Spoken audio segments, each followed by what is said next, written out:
Hello, Mr. Sorrentino here again, doing this video for 6.5 inverses of matrices. Before we get into talking about inverses of matrices, let's talk about what an identity matrix is. And an identity matrix is any matrix that if I multiply a matrix to it, in any order.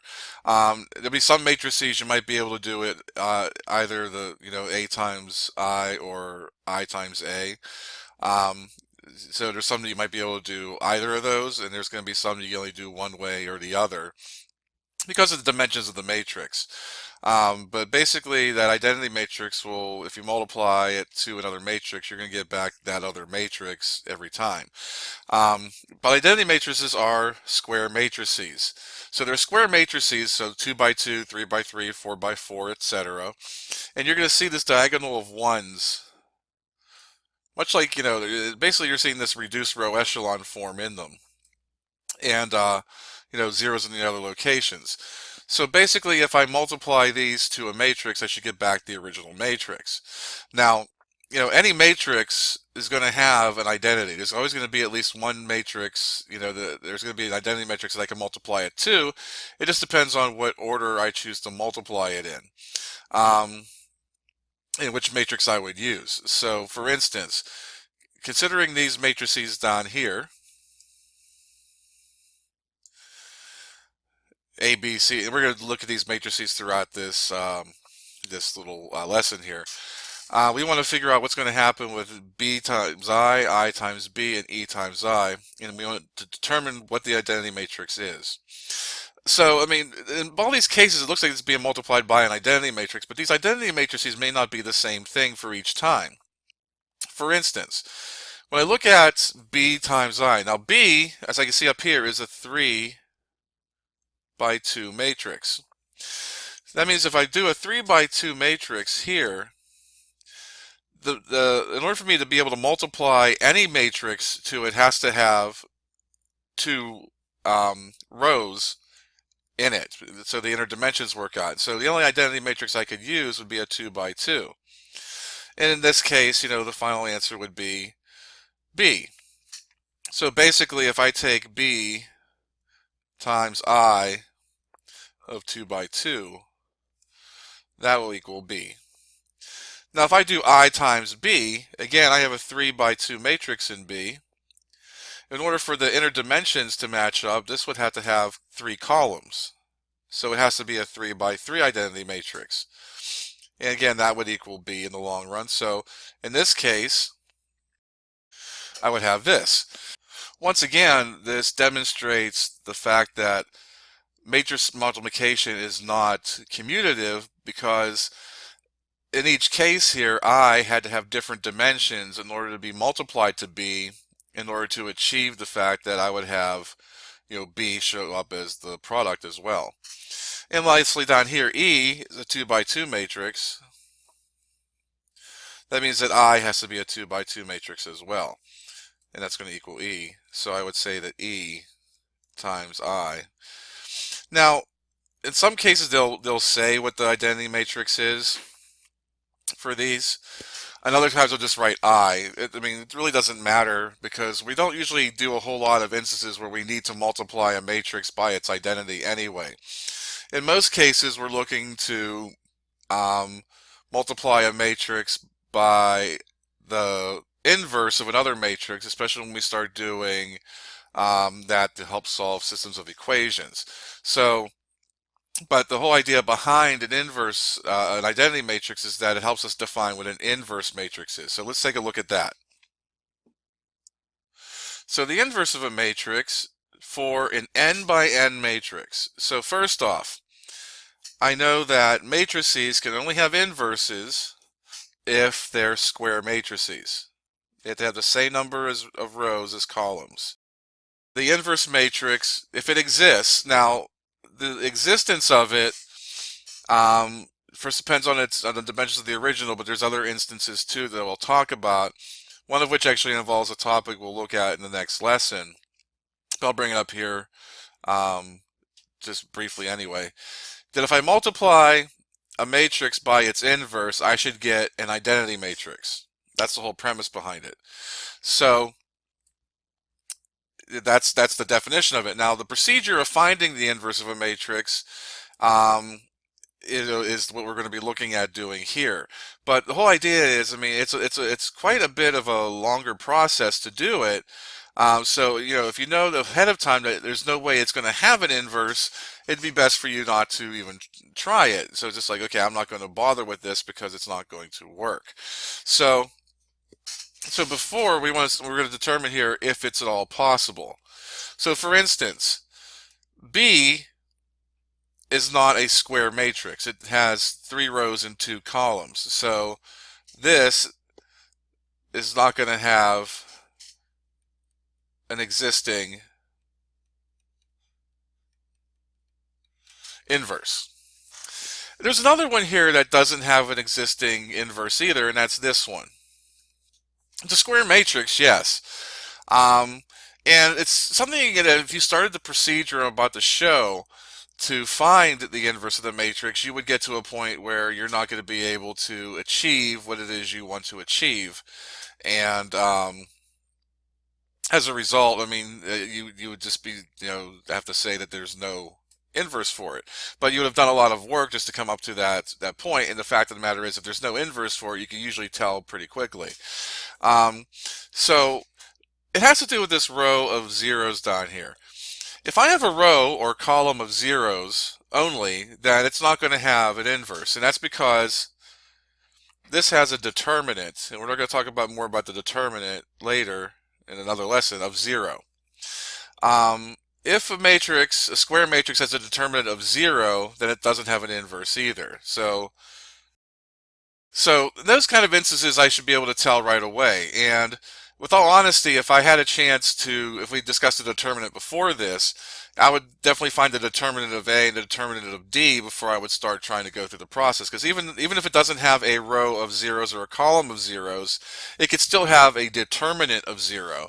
Because that's just the way the numbers happen to work out when you calculate the determinant. But that's a longer process, and that's what the next lesson is about. So we're not going to get into that part today in this lesson. I'm just going to let you know that A and D both do have inverses, so I'm going to show the procedure for doing that. So in the case of matrix A, which I've rewritten here just to give myself enough room, the first thing I'm going to do in order to find the inverse is I'm going to augment this matrix with an appropriate identity matrix. So this is a 2 by 2 matrix. The appropriate identity matrix would be a 2 by 2 as well. So when I augment those together, it's going to look like this. I'm going to have A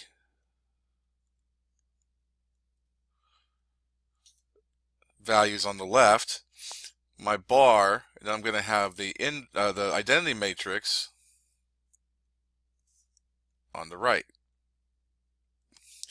And what the procedure is now is I'm going to now use row operations as I had done before to solve systems of equations. But now what I'm going to do this, as I change each row, I'm going to make this left-hand side into reduced row echelon form. And then what's going to happen is this will be changed to the inverse. So the numbers will change, those ones and zeros over there will change accordingly to become the inverses, the numbers that go into the inverse, or the elements that go into the inverse. So what I first do is I'm going to say, okay, well, obviously I want to make this 5 here a 1. So I'm going to take row 1 and divide by 5, or multiply it by a fifth. And so when I do that, my matrix is going to become, now this row down here I've done nothing to. Everything up here gets divided by 5, so this is going to... Now I want to make this 4 down here into 0. So in order to do that, I'm going to take row 2 and subtract away 4 times row 1. So row 1 is going to be unaffected. 4 minus 4 times 1 is going to give me a 0 here. 5 minus 4 times 1.2, well, 1.2 times 4 is 4.8. 5 minus 4.8 is going to give me a 0.2 here. 0 minus 4 times 0.2 is going to give me a negative 0.8 here. And 1 minus 4 times 0 is going to give me a 1 down here still. So I got my first column established. Next I want to get this number here to be a 1. So 0.2 is the same thing as 1/5. So to make that a 1, I should multiply that term and therefore the entire row by 5. So let me scooch this down a little bit. Make some room. So my next operation is going to be 5 times row 2, which means row 1 is being left alone again. 0 times 5 is 0. 0.2 times 5 is 1. Negative 0.8 times 5 is a negative 4. And 1 times 5 is still going to give me a 5. So last, row 1, and subtract away 1.2 times row 2. So this row is unaffected.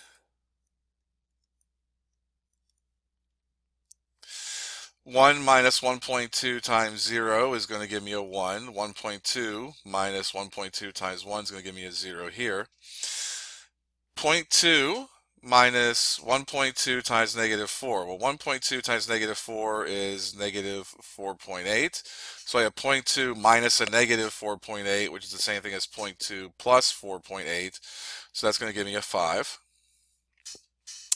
And lastly, 0 minus 5, or 1.2 times 5 is going to give me a negative 6. So those are the numbers I have there. And as I said before, what's now on this side here is the inverse. So I can now say that the inverse of matrix A is 5, negative 4, negative 6, 5. So that's how you find the inverse using row operations. Let's do the same thing for D, except now I'm going to let you have a try at it and see if you can work your way through it to figure out the inverse matrix of it. So here's matrix D. Oh, almost forgot the negative there. That would have certainly made things go kerflooey on this one. So there's matrix D. Take a moment, see if you can find the inverse of this matrix, and then we'll go through it.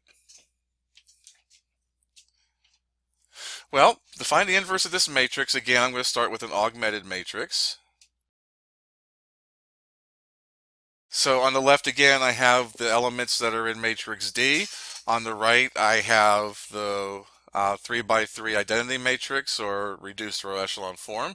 And what I'm going to do is carry through the row operations necessary. Oh, let's write the negative here. I have trouble remembering my negatives today. I want to do the row operation so that eventually the left-hand side is going to become the reduced row echelon form, and then the right, the values will have changed until I have what I have for the matrix, so, or the inverse matrix. So I already have a 1 in the top left corner, so I've already established the 1 I want up in the left-hand corner, so I don't have to do anything with that.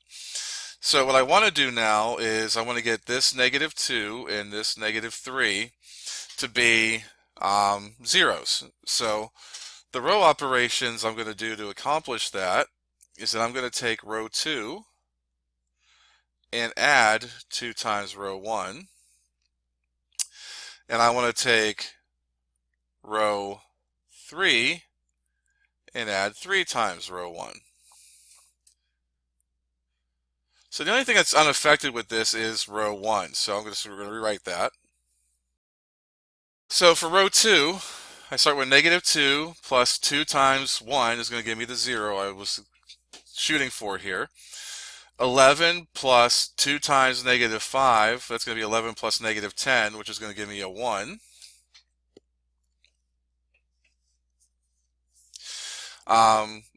3 plus 2 times negative 1 is going to give me a 1 here. 0 plus 2 times 1 is going to give me a 2 here. 1 plus 2 times 0 is going to give me a 1 here. And 0 plus 2 times 0 is still 0. For row 3, negative 3 plus 3 times 1 is going to give me the 0 here. 15 plus 3 times negative 5 is going to be 15 plus negative 15. That's going to give me a 0 down there. Negative 4 plus 3 times negative 1 is going to give me 4 plus negative 3, which is a 1 here. 0 plus 3 times 1 is going to give me a 3 here. 0 plus 3 times 0 is going to give me 0. And 1 plus 3 times 0 is going to give me a 1 here. So I got my column of zeros, ones and zeros on the left. And also the way this happened to work out, and it was kind of planned this way for a shorter example, that I got a 1 in the second column where I wanted to have it as well. And I also have a 0 in the second column where I want to have it as well. It's always going to work out nicely for you, but sometimes you might have a matrix that does that. So the first column's already been established. The second column, in the process of going through this, is just as extra baggage. I got the 1 and 0 I want for the second column. Really, I think the only thing I need to do is I need to change this negative 5 to a 0. Then my second column is taken care of. So I'm going to take row 1 and I'm going to add 5 times row 2. And since I'm only changing row 1, the other two rows are going to be left unaffected. So now for row 1, I'm going to do 1 plus 5 times row 2, which is a 0. So 1 plus 5 times, that's going to keep me with the 1 here. Negative 5 plus 5 times 1 is going to give me the 0 here. Negative 1 plus 5 times 1 is going to give me negative 1 plus 5, which is going to give me a 4 here. 1 plus 5 times 2 is going to give me an 11 here. 0 plus 5 times 1 is going to give me a 5 here. And 0 plus 5 times 0 is going to give me 0.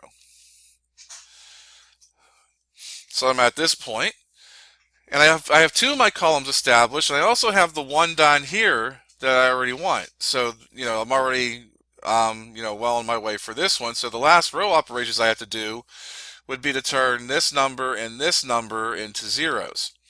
So to do that, I'm going to go with row 1. I'm going to subtract 4 times row 3. And to row 2, I'm just going to subtract row 3.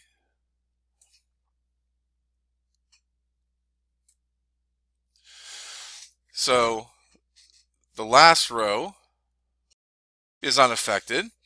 For row 1, 1 minus 4 times 0 is still going to give me a 1. 0 minus 4 times 0 is still going to give me a 0. 4 minus 4 times 1 is going to give me the 0 I want here. 11 minus 4 times 3, that's 11 minus 12, that's going to be a negative 1. 5 minus 4 times 0 is still going to be 5. 0 minus 4 times 1 is going to give me a negative 4.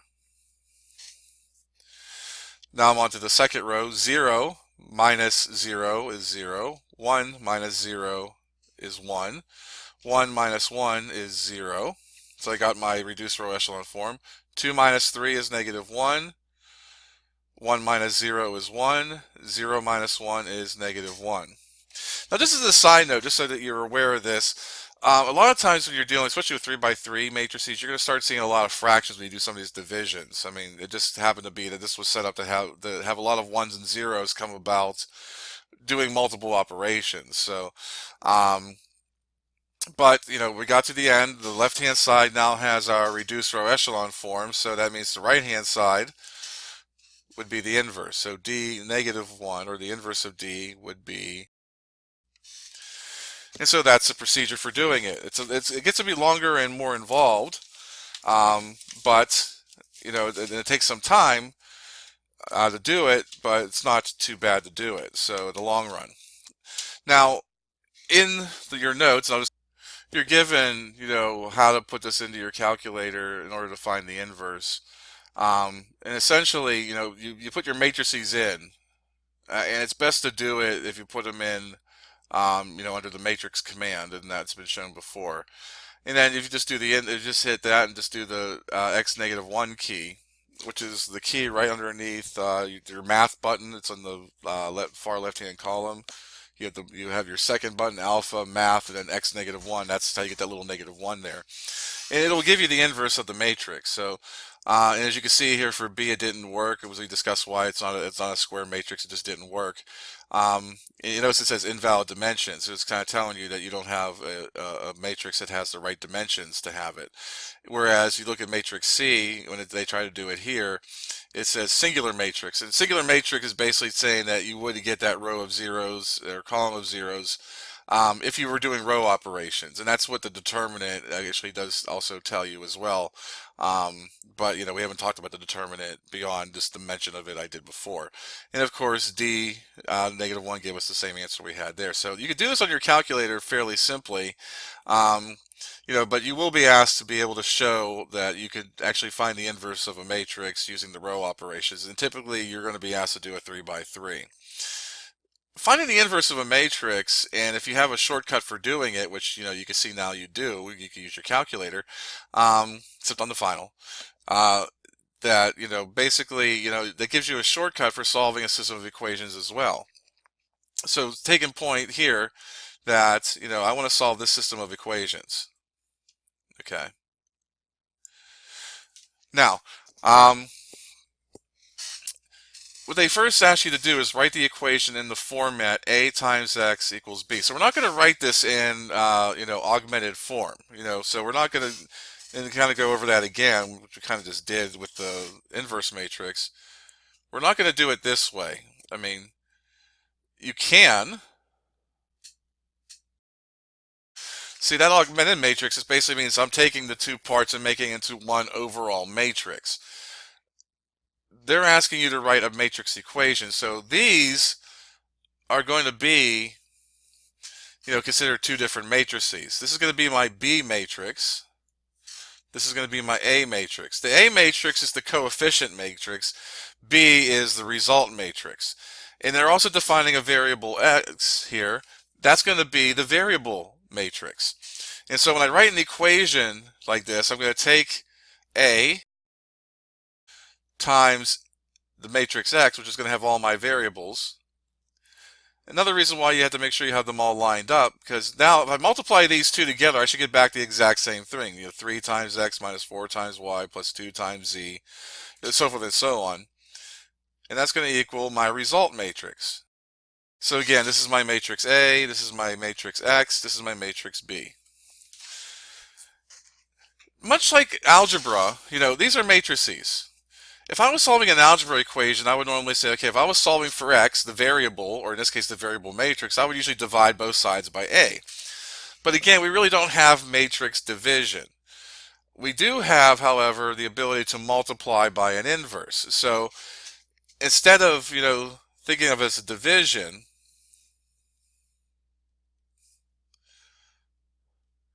what I would need to do, essentially, is I need to multiply this matrix by its inverse. And I got to make sure I do it in the same order here. So ultimately, my inverse matrix, or my variable matrix, is going to be the inverse of A times B. Now, at this point, that means that you have to find the inverse of matrix A, and you can do that using the row operation method I just got done showing you. But at this point, just to simplify and make this video a little shorter, we're going to do it with matrix, just by using the calculator. So, and that's what you're kind of being shown here in this information in your notes. You see, I'm putting the matrix A in, the 3, -4, 2, so forth and so on. Matrix B is in. And then I'm just showing here that in my calculation menu, I'm just doing A inverse times B. And I get 4, negative 7, 3. So that means whenever I'm doing this, and to kind of write it out, my matrix X, which I'm going to write as matrix X, Y, Z, and I'm going to have, that comes out being 4, negative 7, 3. So, I mean, if you did it all by hand, you'd have to first find the inverse of that matrix using the row operations and then carry through the multiplication with the result matrix. And you would end up with this as well.